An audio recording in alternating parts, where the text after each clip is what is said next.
В эфире Абхазского телевидения еженедельная итоговая программа «События недели». В студии Ирина Аршба. Здравствуйте. Коронавирус или COVID-19 набирает обороты по всему миру. По последним данным, общее число больных коронавирусом во всем мире составляет более 85 тысяч человек. Скончались 2920. При этом 39 447 человек выздоровели. Всемирная организация здравоохранения заявила, что за последние сутки новым видом коронавируса заразились более 1000 человек за пределами Китая. Только во Франции число случаев заражения коронавирусом выросло с 38 до 57 человек.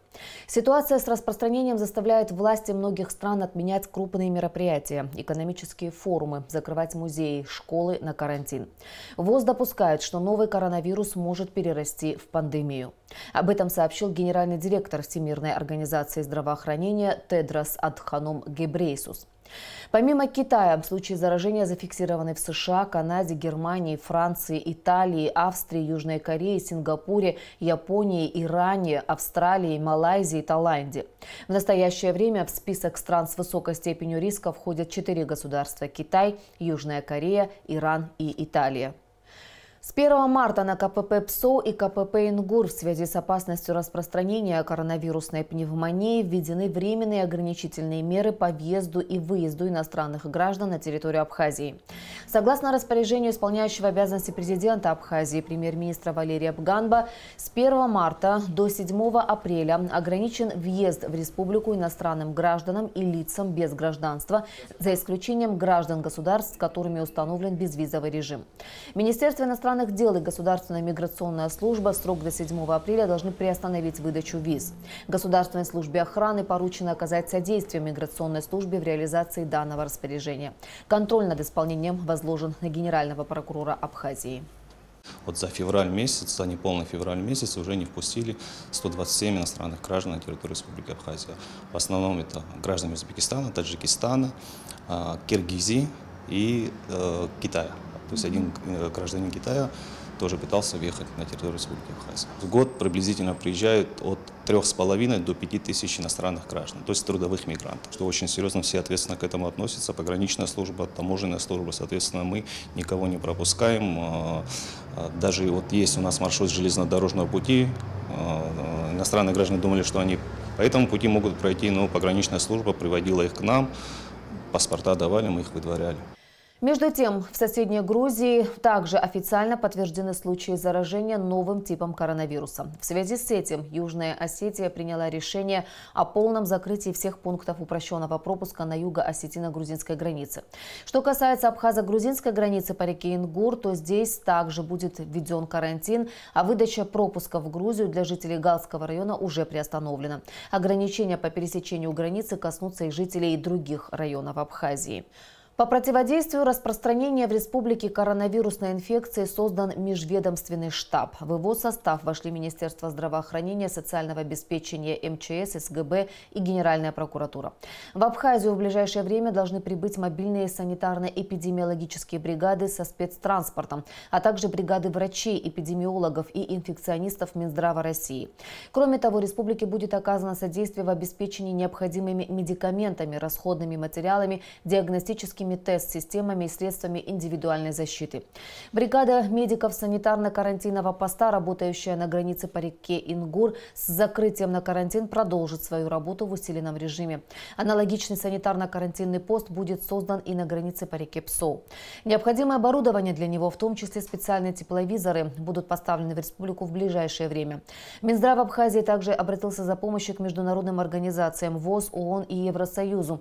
В республике будут подготовлены медицинские учреждения для проведения двухнедельных карантинных мероприятий при подозрении на наличие у пациентов коронавируса, а также 2 медицинских учреждения для оказания при необходимости стационарной медицинской помощи заболевшим как коронавирусом, так и другими вирусными инфекциями.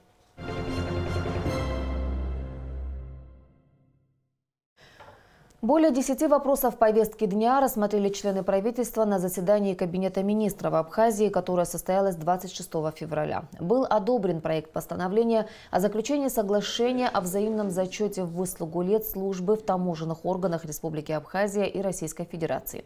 Согласно данному соглашению, стаж службы работников таможенных органов двух стран должен признаваться обеими сторонами. Кабинет министров проголосовал за утверждение соглашения между правительствами Абхазии и России о сотрудничестве в области предупреждения и ликвидации чрезвычайных ситуаций. Данное соглашение в первую очередь касается авиационного сообщения. Еще одним утвержденным проектом стала ведомственная целевая программа развития языка 2020, реализация которой потребует около 15 миллионов рублей. Программа направлена на создание условий для доступного и качественного образования в республике. На заседании Кабмина было принято решение о выделении части средств резервного фонда правительства на оказание финансовой помощи организации «Матери Абхазии за мир и социальную справедливость», футбольному клубу «Динамо», администрации Гудаутского района, а также на проведение ремонтных и восстановительных работ в здании Ботанического института. Решением правительства иностранные граждане, инвестирующие в экономику Абхазии от 10 миллионов рублей выше, теперь могут получить право на временное проживание в республике. При этом следует отметить, что данный документ не имеет ничего общего ни с гражданством, ни с видом на жительство. Насколько такое нововведение будет способствовать привлечению частного иностранного капитала? Гость нашей программы – директор инвестиционного агентства при Министерстве экономики Абхазии Саид Гулария.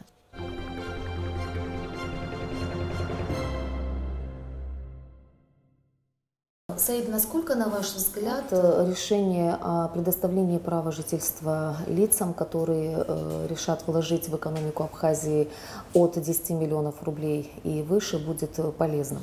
Да, на самом деле, вот совсем недавно Кабинетом министров было принято постановление об утверждении размера инвестиций, предоставляющего иностранному гражданину право на получение разрешения на временное проживание, и там определена сумма в размере 10 миллионов рублей. И я бы хотел отметить, что этот нормативный акт принят во исполнение закона о правовом положении иностранных граждан. И насколько это может повлиять на привлечение инвестиций, я бы сказал немного в другом контексте, в том, что это постановление позволит в более упрощенной форме иностранным гражданам, осуществляющим инвестиции в экономику Республики Абхазия, находиться на территории Абхазии на законных основаниях. Я бы, наверное, так это отметил. А что из себя будет представлять этот документ? Этот документ, вот я уже выше сказал, что там определена сумма в разделе 10 миллионов рублей, и там предписано Государственному инвестиционному агентству осуществление проверок, подтверждения вложенной суммы инвестиций. И в этом контексте я бы хотел сказать, что у инвестиционного агентства есть опыт, потому что мы проверяем вложение размера инвестиций в контексте закона об инвестиционной деятельности, потому что существует реестр инвестиционных проектов, которые дают право на предоставление преференций по налогообложению, и там существует аналогичный механизм.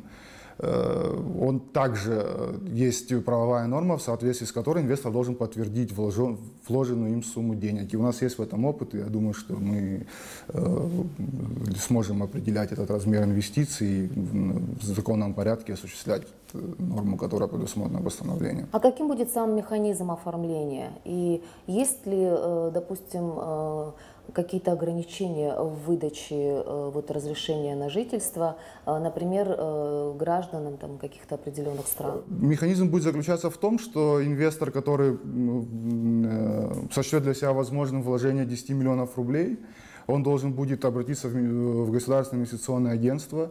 Мы проверим, на самом деле ли он вкладывает эту сумму, выдаем документ, там справка по утвержденной форме, которая вот уже совсем скоро будет утверждена Министерством экономики.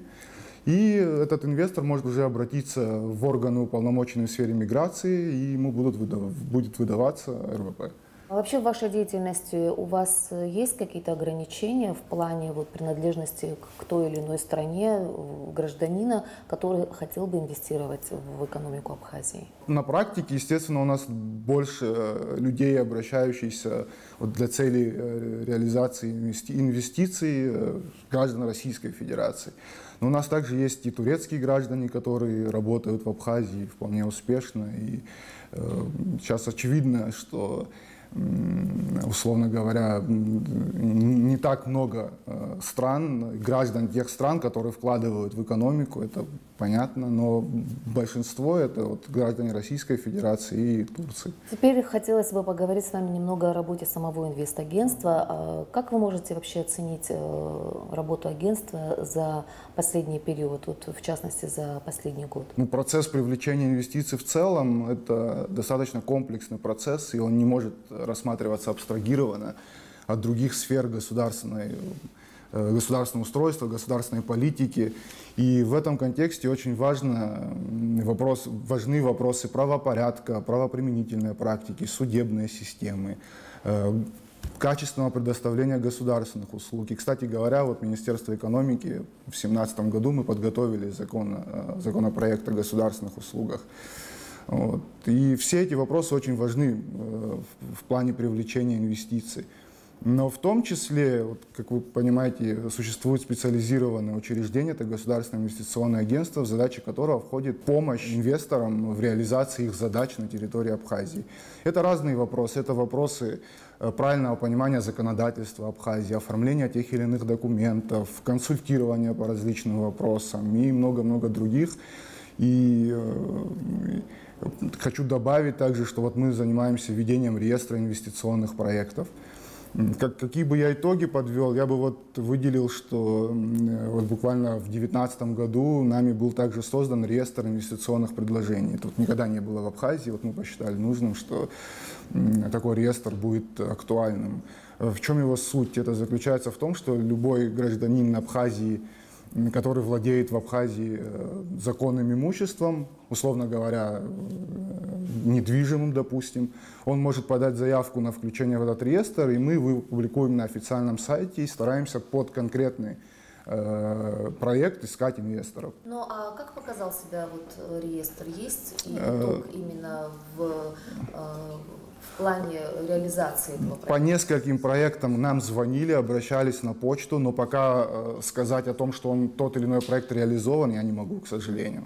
Вот, они интересуются этими проектами, звонят, мы стараемся объяснять, отвечать на те вопросы, которые у них возникают, но, к сожалению, о реализации проектов я пока сказать не могу. А растет или уменьшается число людей, которые вот проявляют заинтересованность в плане инвестиций? Я бы вот не говорил бы, что оно уменьшается.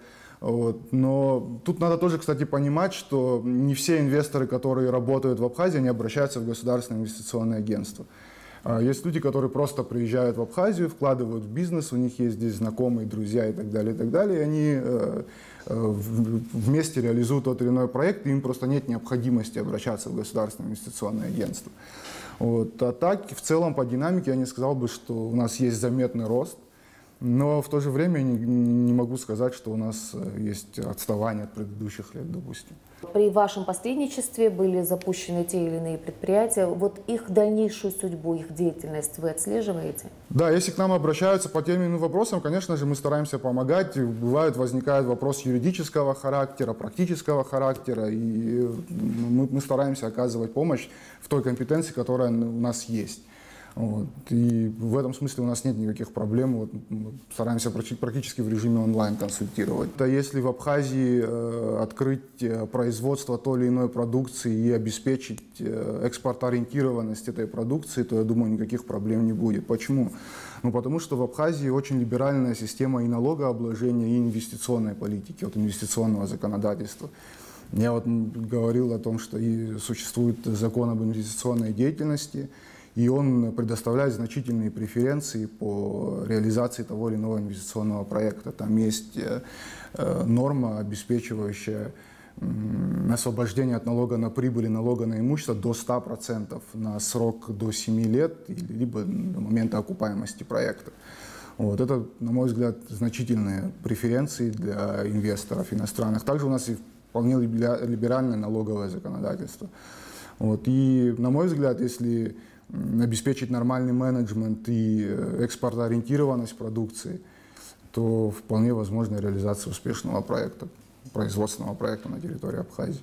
Какие интересные проекты есть у вас в разработке на этот год? К нам недавно обращались по одному очень интересному проекту, но мы только пока ведем переговоры на начальном этапе. Я не хотел бы просто говорить, называть конкретные компании, конкретный проект, потому что там совсем вот только на начальном этапе мы ведем переговоры. Но если у нас это получится, то я, наверное, попозже расскажу уже детали этого проекта. А какие-нибудь незавершенные проекты, которые вот были начаты там в 2019 году, в 2018 году и которые завершаются в 2020, какие из более таких крупных вы можете назвать? В Абхазии реализовывалась программа кредитования среднего и крупного бизнеса посредством российских банков, и некоторые проекты уже существуют. Вот, например, вот в Ачамчире производится овощная продукция в теплицах, некоторые гостиничные комплексы близки к завершению. И там есть проекты вот и производственные проекты, и в сфере туризма. Спасибо вам за интервью. Спасибо вам.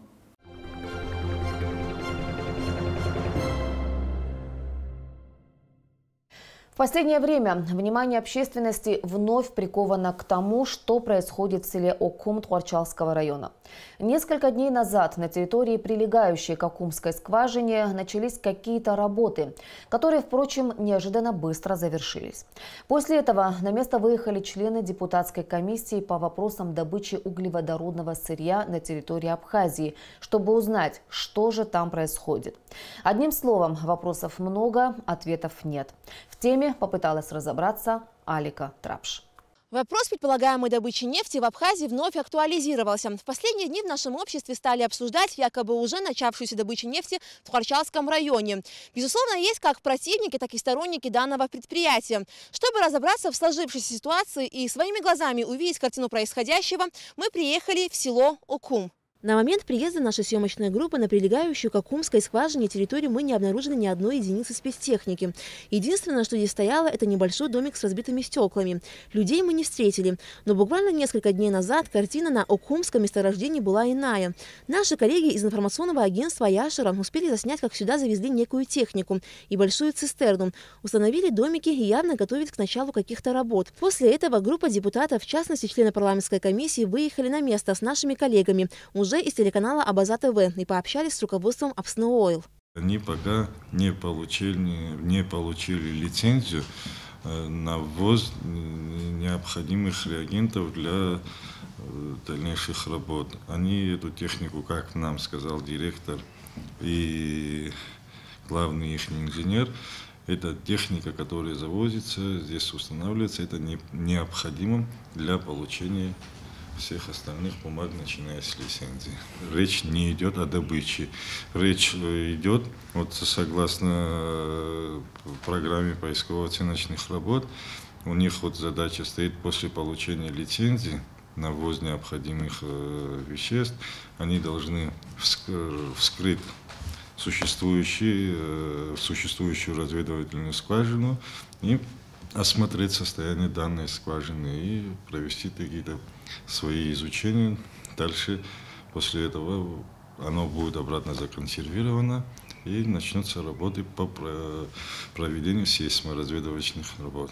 В Абхазии вопрос добычи углеводородного сырья, то есть нефти, в послевоенное время был поднят в 2009 году, когда между Министерством экономики Абхазии и РНК «Роснефть» было подписано первое соглашение о сотрудничестве. В 2013 году распоряжением Кабинета министров предприятию РНШельф Абхазии и дочернему предприятию «Роснефти» было предоставлено право на геологическое изучение, разведку и добычу углеводородного сырья на Гудаутском участке акватории Черного моря сроком на 45 лет. Но «Роснефть» не единственная компания, которая претендует на разработку залежей нефти в Абхазии. В 2014 году правительство предоставило право на геологическое изучение, разведку и добычу нефти на территории Ачамчирского, Тхуарчалского и Галского районов, а также в акватории Черного моря и компания Апсны Ойл. В тот же год была выдана соответствующая лицензия на 5 лет, но с оговоркой. В случае обнаружения запасов нефти компания получает право на последующую бессрочную добычу. В 2015 году была создана первая парламентская комиссия по изучению ситуации.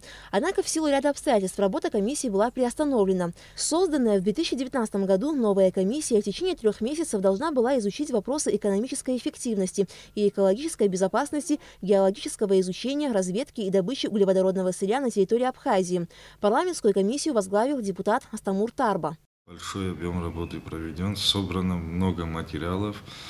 Но перед тем, как закончить работу и огласить результаты, изучить и огласить результаты работы комиссии, у нас в стране начали происходить разные политические ситуации, здесь выборы и все остальное. И члены комиссии, большинство наших коллег приняли решение отложить оглашение результатов комиссии, дабы не политизировать данный вопрос. Все последние годы вопрос предполагаемой добычи нефти держит в напряжении значительную часть общества. В социальных сетях люди бурно обсуждают эту тему. Противники начала каких-либо работ в этом направлении аргументируют свое мнение страхом за будущее страны, за экологическую безопасность и не верят в то, что страна получит от этого проекта ощутимую прибыль, ради которой стоило бы рисковать. Одним из главных вопросов, также возникающих в обществе, является тот факт, что тема добычи углеводородного сырья регулярно появляется во время президентских выборов. По словам Астамура Тарба, депутатов также интересовал вопрос, связана ли нынешняя активизация работ компании «Апсноил» с выборным процессом. Мы задали им вопрос, почему именно на тех выборах, во время тех выборов были завезены трубы для бурения разведывательных скважин, а перед этими выборами какая-то техника заводится, на что они нам ответили, что это с политикой и с выборами не связаны, это по программе поисково-оценочных работ. Производим по соглашению, по пунктам свои работы проводим. Кроме того, дирекция нефтедобывающей компании «Апсноил» заверила депутатов, что все работы на территории Окумской скважины будут приостановлены до оглашения результатов парламентской комиссии. При этом стоит отметить, что все работы, произведенные на территории нефтяной скважины номер 3 в селе Окум, ранее компания «Апсноил» согласовывала с Госуправлением по экологии и охране природы. В рамках исполнения обязательств по расконсервации разведочной скважины Окумская номер 3 к нам обратилось руководство «Апсноил» на предмет проведения расчистки и на предмет обезопасить скважину, на предмет отведения русла реки, и на что было выдано Госкомитетом по экологии и охране природы заключение. По данному заключению были проведены следующие виды работ. Чтобы обезопасить саму скважину, отвал песчано-галечной смесью на расстоянии 140 метров высотой 4 метра. Это был такой отвал. Чтобы усилить эту конструкцию, были проведены заложены еще 2 дамбы. Дамбы, одна длиной 90 метров, другая длиной 130 метров. И все это, конечно, русло самой реки, живое течение было переброшено на левый берег. И таким образом безопасность данной скважины была обеспечена. Что касается работы по расконсервации и последующие работы, естественно, руководство «Апсноил» должно обратиться к нам, и мы, соответственно, выделив, произведя соответствующее обследование и так далее, должны выдать им заключение на проведение тех или иных мероприятий. Таким образом, вопрос предполагаемой добычи нефти в Абхазии все еще открыт.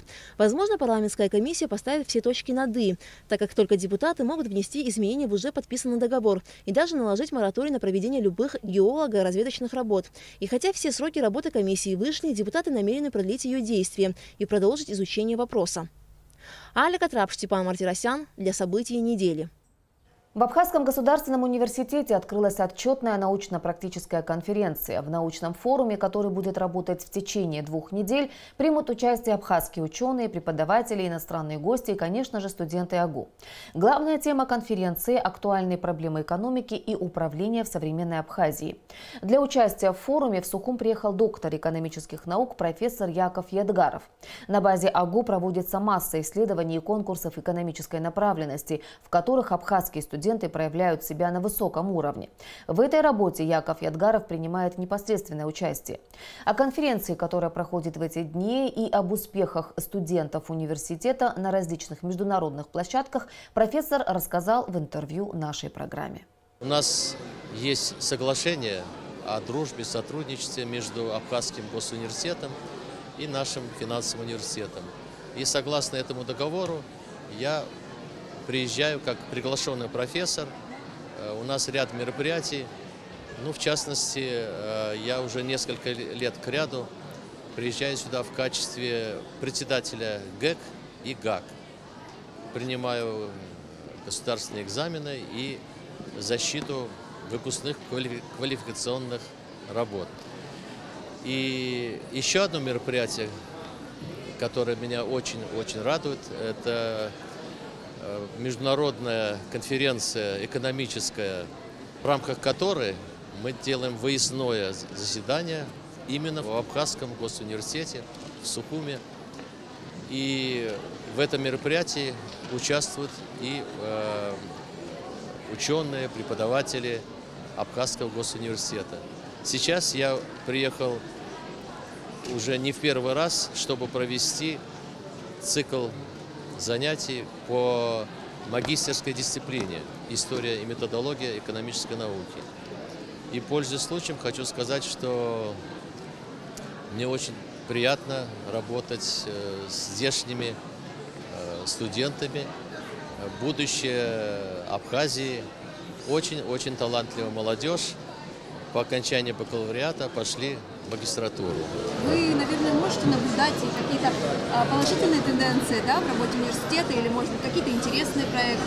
Конечно, вот уже 4-й или 5-й год я приезжаю сюда, и на моих глазах я наблюдаю все больше и больше развития и всего университета, и экономического факультета, который возглавляет замечательная Азган Ева Константиновна.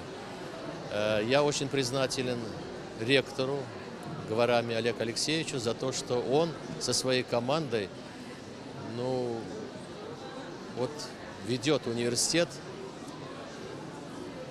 в моем представлении, правильным путем. Абхазский госуниверситет представлен на всех 4 предыдущих международных студенческих олимпиадах по истории экономических учений. И все годы достойнейшим образом выступает команда под студентов Абхазского госуниверситета. Первый же свой приезд, это вот 4 года назад, на первую международную олимпиаду по истории экономических учений, команда во главе с Давидом Арденко заняла, вот разделила 2-е призовое место с финансовым университетом. Это был потрясающий результат. И все последующие олимпиады ниже 2-го, 3-го места команда Абхазского госуниверситета не занимала. Дважды лучшими капитанами из 8 команд финалистов были признаны капитаны абхазской команды. Это был вот Давид Арденко и Гулия Адица. Я запомнил, просто талантливая студентка. И вот 17 мая будет 5-я международная олимпиада, и мы знаем, что университет подал заявку. Сейчас готовится пройти первый тур. Я убежден просто, что снова в финале будет участвовать и Абхазский госуниверситет, и мы ожидаем еще раз участия этой команды. Надеюсь, что она снова будет в призерах, если жюри, а жюри независимое. Кстати, какие команды участвуют на Олимпиаде? Высшая школа экономики каждый год, Московский госуниверситет имени Ломоносова. Из иногородних команд, даже зарубежных, конечно, надо назвать, Белорусский университет, Приднестровский университет, Абхазский я назвал. И вот в этом году мы ожидаем, что приедет еще и из Южной Осетии команда. Так что у нас по-настоящему международная олимпиада, и Абхазский госуниверситет проявляет себя наилучшим образом. С начала этой недели в социальных сетях стал развиваться ажиотаж вокруг новой игры, устроенной по принципу денежной пирамиды. Буквально в считанные часы в нее оказались вовлечены сначала сотни, а затем и тысячи жителей Абхазии. В настоящее время, по словам самих участников, а также экспертов, пирамида идет на спад и уже есть пострадавшие.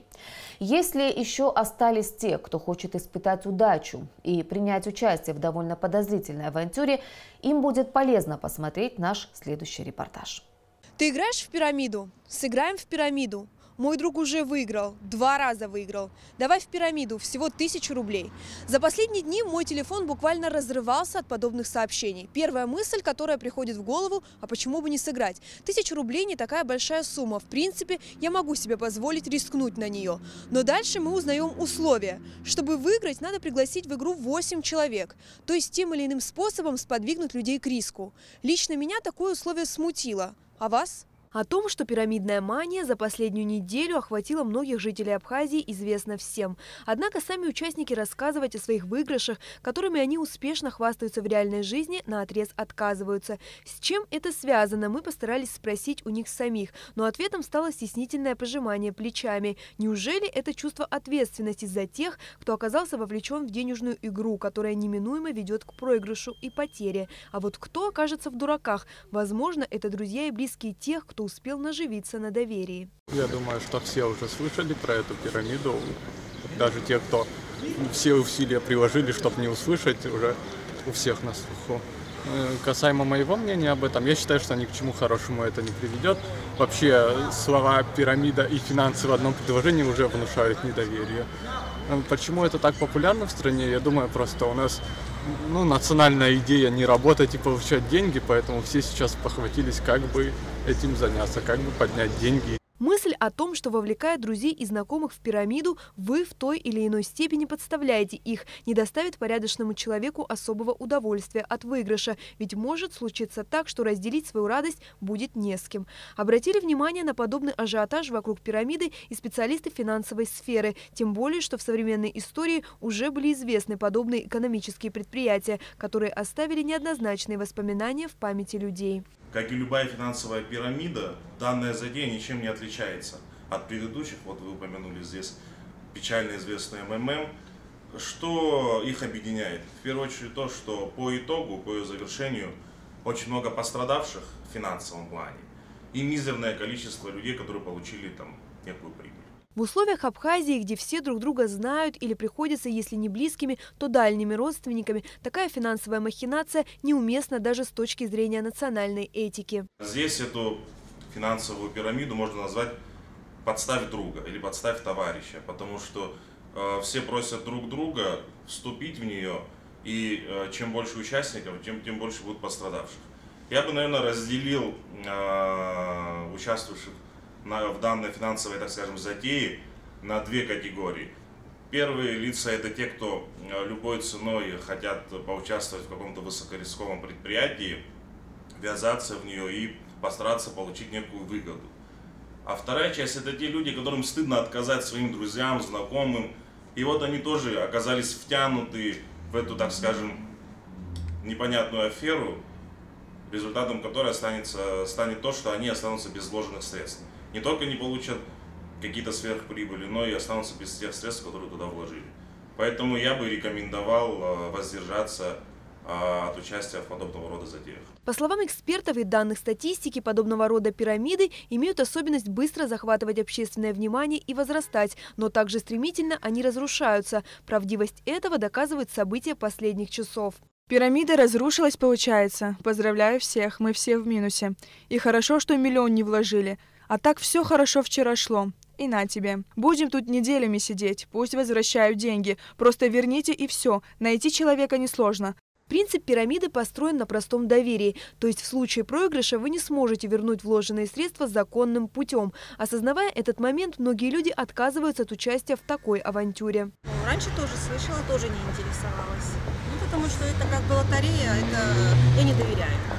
Соблазн, говоря простым языком, сорвать куш больше присущ молодым людям, возможно, не работающим студентам. По достоверным данным, более 80% молодежи с тем или иным успехом за последние дни успели принять участие в пирамиде. Однако есть и те ребята, которые смогли противостоять массовому интересу. Завлекают молодежь, но да, наши друзья некоторые играют, но мы не считаем нужным это делать. Лучше играть в шахматы, в шашки. Таким образом, скоро вы услышите безутешные рассказы о потерянных деньгах и испорченном настроении, что, несомненно, отобьет желание участвовать в подобных финансовых затеях. Амелия Бисмарк, Алексей Баструков, Абхазское телевидение.